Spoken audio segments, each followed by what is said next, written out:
आज के दौर में बिजली जिंदगी का एक अहम हिस्सा बन चुकी है। घर हो या ऑफिस, फैक्ट्री हो या स्कूल, हर जगह बिजली की जरूरत होती है। मोबाइल फोन से लेकर कंप्यूटर्स तक हर चीज बिजली से चलती है। जैसे जैसे दुनिया में तरक्की हो रही है, वैसे वैसे बिजली की खपत में भी इजाफा हो रहा है। ये बढ़ती हुई खपत हमारे लिए एक सुविधा तो है, लेकिन साथ ही साथ एक चुनौती भी है, क्योंकि बिजली का उत्पादन अक्सर ऐसे सोर्सेज से होता है जो ग्लोबल वार्मिंग को बढ़ावा देते हैं। कोल, पेट्रोलियम जैसे फ्यूल से बिजली बनाने से कार्बन डाइऑक्साइड गैस निकलती है, जो ग्लोबल वार्मिंग का एक प्रमुख कारण है। इस बढ़ती हुई समस्या को नजरअंदाज करना मुश्किल है। अगर हम आज इस बारे में नहीं सोचेंगे तो कल बहुत देर हो जाएगी।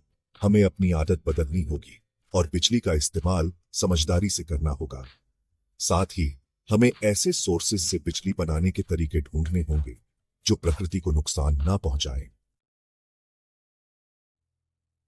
ग्लोबल वार्मिंग आज दुनिया के सामने एक बड़ा खतरा बनकर खड़ी है।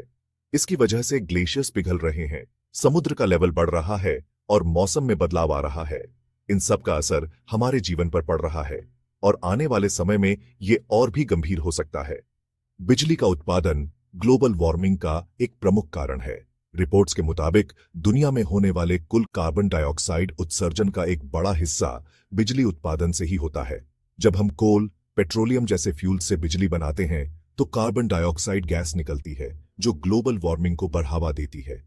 इसके अलावा न्यूक्लियर पावर प्लांट से रेडियो एक्टिव वेस्ट निकलता है, जो हमारे लिए और प्रकृति के लिए खतरनाक हो सकता है। हमें यह समझना होगा कि बिजली का उत्पादन ग्लोबल वार्मिंग को बढ़ावा देने वाला एक प्रमुख फैक्टर है और इसके लिए हमें जल्द से जल्द कदम उठाने होंगे।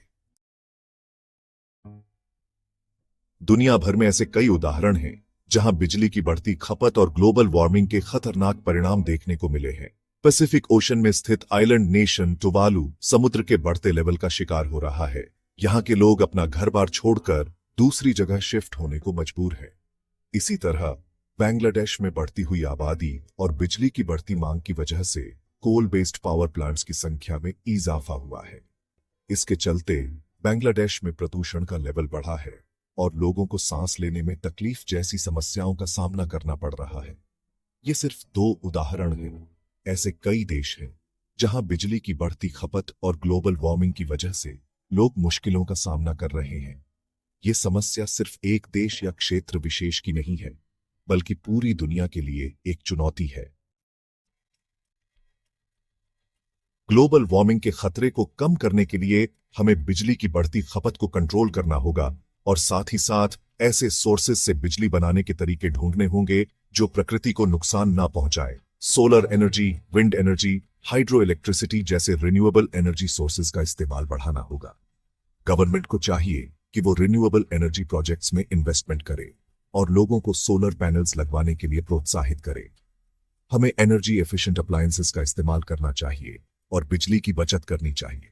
अगर हम सब मिलकर प्रयास करेंगे तो हम ग्लोबल वार्मिंग के खतरे को कम कर सकते हैं और अपनी आने वाली पीढ़ियों के लिए एक बेहतर कल का निर्माण कर सकते हैं। ग्लोबल वार्मिंग के खतरे को कम करने की जिम्मेदारी सिर्फ गवर्नमेंट या किसी संस्था की नहीं है, बल्कि हम सबकी है। हमें अपनी आदत बदलनी होगी और अपने जीवन में छोटे छोटे बदलाव लाने होंगे। हमें बिजली का यूज समझदारी से करना होगा। घर से बाहर निकलते समय लाइट्स और फैंस बंद करने की आदत डालें। हमें पब्लिक ट्रांसपोर्ट का ज्यादा से ज्यादा यूज करना चाहिए और साइकिल चलाने जैसी आदतों को अपनाना चाहिए। याद रखिए, हमारी छोटी छोटी कोशिशें मिलकर एक बड़ा बदलाव ला सकती हैं। हमें अपनी पृथ्वी को बचाने के लिए एकजुट होकर काम करना होगा, क्योंकि यह धरती हमारी है और हमें इसे अपने आने वाली पीढ़ियों के लिए सुरक्षित रखना है।